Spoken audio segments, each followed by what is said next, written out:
ফ্রান্সের দক্ষিণ পূর্ব অঞ্চলের শহর কানে বসেছে চলচ্চিত্র জগতের সম্মানজনক আসর কান চলচ্চিত্র উৎসব।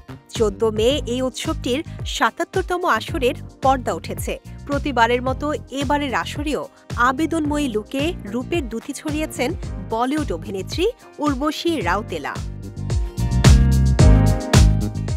কান চলচ্চিত্র উৎসবের পর্দা ওঠার দিনে লাল গালিচায় তোলা বেশ কিছু ছবি উর্বশী তার ইনস্টাগ্রামে পোস্ট করেছেন।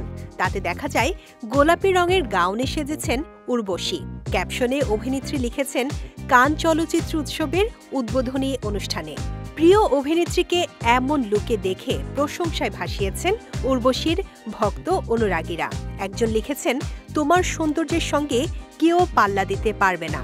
অন্যজন লেখেন, গোলাপি রানী। এমন অসংখ্য মন্তব্যে ভরে গেছে অভিনেত্রীর কমেন্ট বক্স।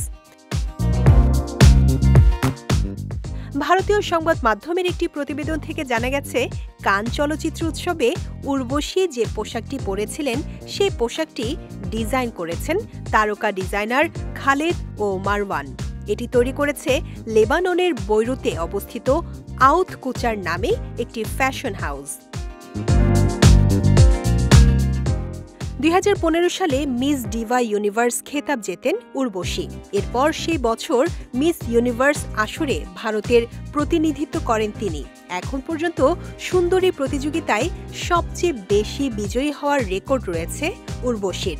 পাশাপাশি বলিউডের সিং সাব দি গ্রেট, সানাম রে, গ্রেট গ্র্যান্ড মাস্তি, হেড স্টোরি 4, পাগলপান্তি সহ বেশ কয়েকটি সিনেমায় অভিনয় করে দর্শকদের মুগ্ধ করেছেন এই অভিনেত্রী।